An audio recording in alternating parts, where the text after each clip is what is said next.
Twitter marketing success is not as hard as you think. Seriously, there are lots of people who are in their teens who make millions of dollars every year on Twitter. There are lots of companies located all over the world that find clients from Twitter.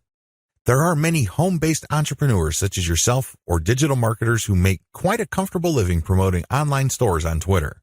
What accounts for these individuals' success? It is actually quite simple. They chose to be systematic and methodical. You have to have a system. You can't just do things by the seat of your pants. You can't just do things based on gut feeling. You have to have a way of proceeding because such systems teach you what to look for, how to respond when you find certain facts, and how to optimize your system. You have to be methodical. This means that you cannot put the cart before the horse. You have to follow the proper sequence. You have to look at the right signals. These two factors, system and meticulousness, flow together. It takes quite a bit of time to master this, but eventually you will get it if you put in the time. You have to pay your dues. Nobody will do it for you. I wish you nothing but the greatest Twitter marketing success. Introduction. If you're looking for a fairly automated way to build a brand online, you don't have to look further than Twitter. In fact, for the longest time, a lot of marketers and marketing companies have long considered Twitter as a great place for brand formation. If you're looking for an online brand, Twitter is a great place to start. It's easy to see why. Twitter is so easy to use. You just need to post a tweet that is 140 characters. You need to do it long enough. You have to pick the right hashtags. You have to pick the right content, and given enough focus and attention to detail, you will get it right. It's just a matter of time. Of course, this does not mean automatic success, but with everything else being equal, Twitter, compared to other social media platforms, is definitely easier to master. Why? First of all, it is very friendly to automation. That's right, you can automate pretty much everything you do on Twitter. This is why a lot of people use it to make money from the internet on autopilot. They don't have to babysit each tweet. They don't have to sit around to figure out what's going on. They can pretty much set a strategy, let software do it, let the process run for some time, double-check their work, make some adjustments here and there, and then let it run. Basically, they keep repeating this process until they get it right. Again, you can run things on autopilot. With that said, you shouldn't expect much traffic if you just started on this platform. I hate to break it to you, but just like with anything else in life, you can't start out at the top. You can't expect massive success without having put in the time. While the actual work involved in Twitter can be so well managed that it almost feels like everything is automated, it still requires work. I know this is going to discourage a lot of people because a lot of people are looking for get-rich-quick schemes. A lot of people are looking for some sort of one-size-fits-all, cookie-cutter, instant success formula. Unfortunately, Twitter doesn't work that way. It can deliver success pretty much on an automated basis, but you have to pay your dues to get there. Everybody is different. Everybody's situation is different. Everybody's goals are different. This is why you need to put in the time. The good news is if you are able to do that, you will be greatly rewarded by this platform because of certain key features of this system. What is so great about this platform is that it has fairly easy mechanics. It really does. When people use Twitter for the first time, they just tweet away. They just think of things to say, and in 140 characters, they tweet away. Sooner or later, they realize that they would reach a much wider range of people if they use hashtags. Even later, they figure out that people who tweet about certain topics all the time are more likely to send them more visitors or more interested followers if they engage with them. In other words, Twitter is one of those platforms that you just have to figure out in broad terms to lay out an initial strategy. Implement that strategy, and then learn from your results. Do these first before you start marketing on Twitter. Before you even seriously think of starting on Twitter, do these first. If you set up a website, you should have been doing these already. Just in case you are unclear on the concept or just in case you did things out of order, here are the things that you should do before you even think of marketing on Twitter. Pick your niche. It's really important to understand that if you want to be successful on the internet, you must have a laser focus on how you're going to make money. A lot of people are clueless regarding this. In fact, a lot of them think that they just need to buy a system that somebody else has built and they will make money. What they're really saying to themselves is they're too lazy to think through their online business. That's always a dangerous proposition because when you let another person do your thinking for you, you're going to have to deal with the consequences. You have to understand that when people build systems for others, they're usually trying to cut corners. They're trying to make the most amount of money with the least amount of effort. Do you think they have your best interest in mind with that attitude? Of course not. This is why it's a bad idea to let somebody else pick your business for you. You have to do it yourself. You have to know what you're doing. You have to know who you're going to be marketing to, what exactly you're going to be pushing, and how you're actually going to be making money on the internet. You can't just buy some sort of business in a box and expect everything to work out smoothly. That happy ending that you may have been dreaming of may be a very distant and even impossible dream. Why? You just didn't step up. You have to do all of this yourself. The most important is to pick a niche. A niche is a subject matter category or some sort of category for whatever collection of needs you are trying to address. What kind of problems do the products you are promoting or the website you are building address? Pick that niche. Understand how that niche compares with other niches. Understand whether it fits your amount of resources and your expectations. Build a site. You can outsource this. You can create a site that addresses your niche. When you're building a website, you're not just putting up a nice-looking online destination. It must do something. It must convert the traffic that you drive to that site into cold, hard cash. Create a mailing list. Next, you have to create a mailing list. This is crucial. Your mailing list is actually the payload of your website. Sure, you may be putting up affiliate ads on your website. When people click these and they land on the sales or landing page, they may buy something. When they do that, you get a commission. That's nice and everything, but if you really want to make money over the long term, create a mailing list. Why?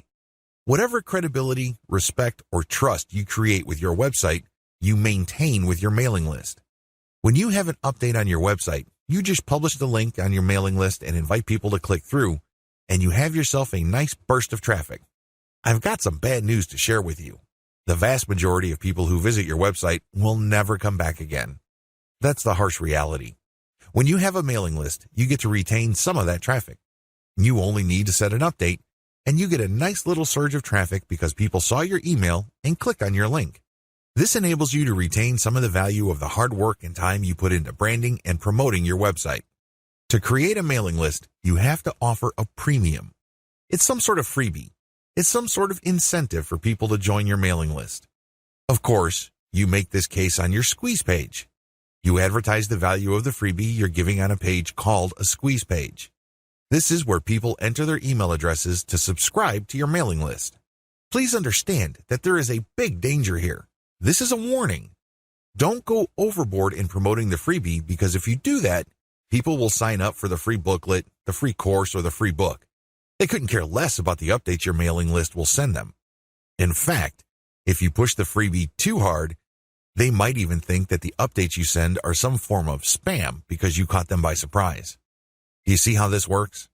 There has to be a healthy balance between getting people pumped up to join your mailing list because they're getting something for doing it, but also letting them know that they are getting a better value by being on your list just because you will be sending them information that would enable them to solve all sorts of problems in their lives that are related to your niche. Do you see how this works? Do you see the balance?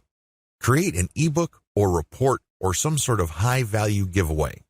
When you create a mailing list, there has to be some sort of incentive for people to sign up to your list. I wish it were as easy as saying that your website is so awesome that your visitors owe it to themselves to sign up to your list. I'm telling you that if this is your strategy, you're probably going to get very few list members. Why? People need a push. They may be impressed by your website, they may like what you're doing, but this may not be enough to get them off the fence. To many people, entering an email address into a field is a lot of effort. You have to give them some sort of valuable incentive for them to sign up for your list. Generally, I would use some of my popular blog posts, or I would come up with a distilled version or a cheat sheet version. Usually this works. Other times, I would use some sort of massive compilation of resources that are an answer to people's problems. Whatever the case may be, the value of the incentive must be obvious. They don't have to be Sherlock Holmes to figure out the value of what you're giving away. Again, to reiterate, the value must not be so big and steal so much of the spotlight that people forget that they're signing up for a mailing list. It must share equal billing with the list. You have to promote the freebie in such a way that it is still clear to the person registering to your mailing list that they are signing up for a mailing list. Find top-notch content in your niche. Once you've set up a website and a mailing list, the next step on your journey to marketing your website and mailing list on Twitter is content. It's easy to get tempted and think that you're some sort of niche genius. You get all excited about a hot idea or a hot blog post topic, so you write a blog article. You put in the time, effort, and energy to do that, but what happens? 9 times out of 10, that content doesn't work. For whatever reason, people do not seek it out. You don't get traffic with it. You're not alone when this happens. The idea of build it and they will come is a dead end. Thankfully, there's a shortcut. Focus on content in your niche that already works. Look at the social media accounts of influential people or companies in your niche. Look at the content they're sharing. Pay attention to how many social signals they get. Do they get a lot of retweets, likes, favorites? Do they get shared a lot on Facebook? Using this objective social signal information, select their best content and reverse engineer it. Reverse engineering top-shelf niche content. Now that you have a clear understanding of what's hot and what's not in your niche, the next step is to reverse engineer your competitors' best content. How do you do this? First of all, you just focus on their topic. If they're talking about a certain personality in your niche, then talk about that person, because obviously the fact that they're getting all this attention from your niche audience means people are truly interested in that personality. However, don't stop there. Come up with something new. Maybe interview that person directly, or maybe take some sort of controversial angle. Maybe you can give more complete information. Whatever the case may be, come up with content that is obviously superior. This is what's going to make your tweets more popular. This is what will speed your branding efforts up. I'm sorry, but if you're just going to offer the same content that everybody in your niche is already offering, there's really no reason the people you're reaching out to should follow you. Think about it. If they think that you're giving them the same stuff as other sites, why go to you? They can easily have gone to those other sites. Draw their attention based on familiar themes. Keep their attention by doing something a bit different. It doesn't have to be much. You don't have to be a hero. You don't have to go overboard. But it has to be different enough. Unfortunately, this is one of those things that you will have to figure out firsthand. You would have to do it through trial and error. You have to learn through trial and error. Set up consistent social media accounts. Now that you have followed the steps above, you can now start setting up your social media accounts. For starters, you should focus on YouTube, Google+, Facebook groups, Facebook pages, Twitter, and maybe Pinterest. Start with these. Later on, you can branch out to other social media platforms like Quora, Instagram, and others. Your social media accounts must be consistent with each other. Your headers must have the same design. Your biography and other text must have similar elements. The key here is to project consistency. Consistency indicates professionalism. You're not just some random person working out of your mom's garage putting up one random website after the other. It can also help you solidify your brand. If you make a good impression on Facebook groups and people click through to your Twitter account and they see similar messaging, they can see that you are consistent, constant, and offer different types of content. This would help them become more comfortable with your brand. This would help them view your brand as more credible. Commit to specialized content on your social media account. Here's the big danger with having many social media accounts. It's very easy to see that a lot of companies put up a presence on many different platforms. That's great and everything because you have many ways of getting new traffic. The problem is they post the same content across the board. This is a problem. When people approach your brand on Twitter, they're looking for content that is slightly different from the content they would expect on Facebook groups, your Facebook fan page, and definitely your YouTube channel. You have to be aware of these different expectations and give them what they're looking for. Oftentimes, this is as simple as the form of content you offer. Obviously, when you're on YouTube, it would suck if you just offer blank videos of somebody reading your articles. That's not going to work. At least bother to use slideshows with the article. Preferably, you should have some sort of video spokesperson who speaks directly to the people during the video. Each platform's content must maximize the format requirements of that specific platform. Get ready to go manual or full auto. At this stage, you have set up your Twitter account. It is brand consistent. You already have lined up the best content you have researched from your competitors. This content has a lot of likes, shares, comments, and other signs of engagement. This is third-party content produced by others. When people click the link, they go to somebody else's website. They do not go to your site. Why in the world would you share this stuff? What's the point of driving traffic to somebody else's website? Well, it really boils down to credibility. If you make it your job to get all the very best content involving your niche and sharing it from one central place, you become credible and authoritative so much faster than if you just publish your own content. First of all, it's going to take a lot of time to reverse engineer the very best content and come up with your own version. It can also become very expensive. Time, after all, is money. Even if you're not paying a professional writer from places like Ozkey.org, who charge very reasonable rates, coming up with original content can still be a very expensive proposition for you. Why? It will take a lot of your own time to come up with that content. You probably have better things to do. You probably have other things you could be doing that would currently pay you more money. Third-party content is a lifesaver. This is called curation. You take the best content that everybody else has to offer and then you share it through your social media accounts. Here's the secret though. You share that content to draw people based on their interests. For example, if I find top-notch content on content marketing and I have a Twitter account that sells content marketing services, it would make a lot of sense for me to put all that high-quality and highly popular material in my Twitter feed, but from time to time, I would share my own original content. My original content would build credibility for me based on what I raise in the content. I control the conversation using those posts. After I get enough of a natural following, I would then share more and more of my own content and then share posts that only feature my Squeeze Page sign-up link. By doing this, I kill two birds with one stone. I share curated content to build credibility among a niche audience. These are people searching for certain specific content using very targeted hashtags. I pair very targeted niche hashtags with all my content. I rotate them. Then, I send out this content slowly but surely. I get people who are truly interested in my niche. Once I've established quite a bit of a following, I then share my own reverse-engineered content. This builds even more credibility, and this can also lead to my website getting backlinks from bloggers who are monitoring my niche. Finally, once I've got enough flow going, I would then start rotating my Squeeze Page link through my tweets more often. Instead of showing my Squeeze Page tweets once every 2 days or once a week, I can start showing it every few hours. However, it only makes sense to do this once you have established a decent number of followers and there's a high enough overall engagement level with your tweets. This is the general strategy. You can do this either manually or on full auto. What is fully automated tweeting?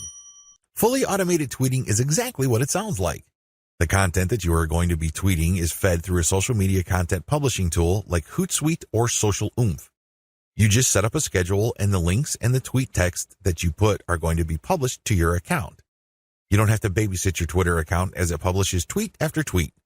You also automatically plug in the hashtag that you want to target for each tweet. Fully automated tweeting can also mean using certain tools like Follow Liker that actually mimics liking other people's accounts. Usually, when people have their posts liked, they feel good. It feels good to feel like you matter. It feels good to be appreciated. A certain percentage of these would actually click the account of the person liking and see what their page is like. If they like what they see, they end up following.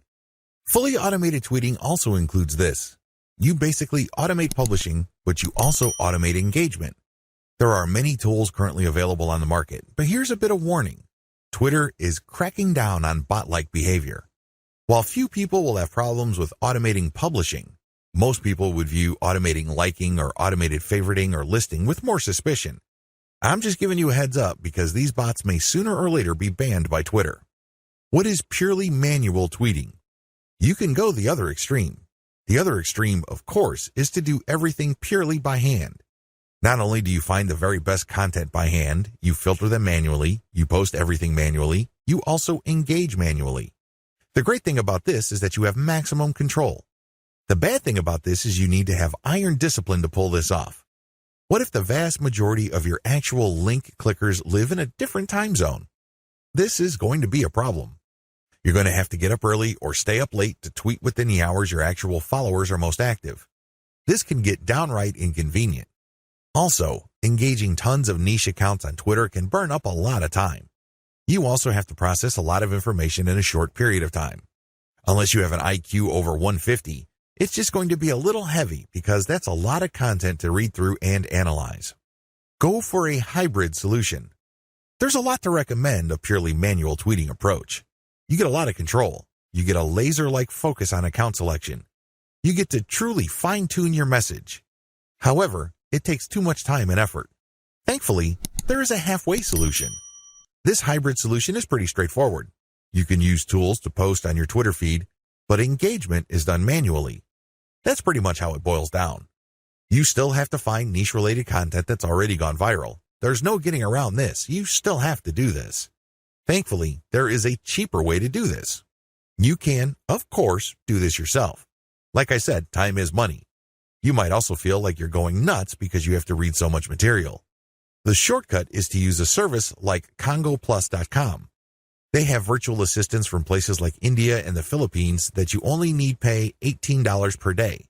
These bright, ambitious, educated people would then find the viral content that you're looking for that meets your criteria. They then send you an XLS file, you verify, then you pay them. It's only $18 for 8 hours worth of work. You can't beat that with a baseball bat. You really can't. However way you choose to do it, you need to get this content. You then look for influence leaders on Twitter that cater to your niche. Again, you can do this yourself or you can hire a virtual assistant to do it for you.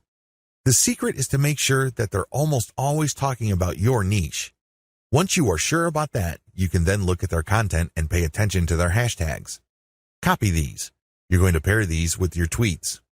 Use an automated tool to publish. Whether you're doing things manually or automatically, use an automated tool to publish. The good news here is that you're not taking blind shots in the dark. When you publish, pair this content, whether it's original or third-party, with hashtags related to your niche. The difference. The big difference is what happens next. When you're using an automated system, you wait for an organic following and then you mix in your squeeze page links and your content links. You then use some sort of tool to mimic engagement. For a manual approach, you do the same. You wait for an organic following to increase and then you mix in your own stuff. The big difference is you invest 1 hour per day doing manual outreach to influencers in your niche. You should already be doing this because these are the people you got your hashtags from. Remember? The extra step that you need to take is just to engage with them. Tell them that you like their content. Manually like their stuff. Click the heart icon or retweet. Do whatever you can to get on their radar. One-to-one or person-to-person engagement is crucial. You have to get on their radar. Again, you can try to automate, but it can be ham-fisted. Also, it may be so obvious or clunky. Worse yet, Twitter might be cracking down on engagement automation, so this option may not remain open for long. Manual Twitter marketing. Assuming that you have decided to go the manual route, here's what you need to do. You have to budget your time. If you think you only have 1 hour to spare, make sure you give it at least 1 hour. This means stick to 1 hour exactly or go a bit over, but you need to make sure you put in the time. Find niche leaders. First, you need to find people's Twitter accounts who talk about your niche. Enter the keywords related to your niche into Twitter to find those accounts. How do you know these keywords? Where do you find these keywords? Here are the steps. Create a Google AdWords account. Don't get scared, this is free. Create a free account. Use the Google AdWords Keyword Planner tool. Enter websites that you know are competitors of yours, and alternatively enter well-known websites that you know are in your niche. You should get a nice listing of keywords using this technique. Once you find these keywords, look up those keywords to find even more related keywords. Make sure that these keywords get a decent amount of traffic. Read these keywords and be convinced that they are actually related to your niche. Once you have a nice clean list of keywords, plug this into Twitter to find accounts. There's a shortcut to this. You can use Congo Plus's $18 per day virtual assistants to do this for you. For only $18, you get a person's full 8-hour day of labor. This person can use Google AdWords for you, find the right keywords, filter the keywords, go through Twitter, find the accounts, get the hashtags, and follow those accounts. Follow real niche-specific accounts. Once you've done the above steps, you should be able to identify the accounts of people in your niche on Twitter. This is where you need to make a judgment call. You need to look at enough of their tweets to see if this person truly cares about your niche. Is this person really a niche expert, or does this person tweet about your niche from time to time? These are two totally different things. Follow real niche leaders. What are the benefits of manual Twitter marketing? When you identify and engage with niche leaders on Twitter, you get the following benefit. First of all, you get niche-specific hashtags. Second, you get a chance to get on the radar with people who are really experts or authorities in your niche. These people can open a lot of digital doors for your business. They can retweet your actual content. This can lead to niche-specific audience members visiting your website. They can interview you and possibly link to your website. You can interview them and establish some sort of professional friendship. You can get invited to conventions or symposiums or workshops. These can be tremendous networking opportunities. There are just so many ways you can benefit when you reach out to people who are already established authorities in your niche. Don't be antisocial. Don't think that you can be successful just with your own efforts. It doesn't work that way because there is a network of really credible people on Twitter already who have the influence that you're looking for. Why not just piggyback on their influence? Why reinvent the wheel?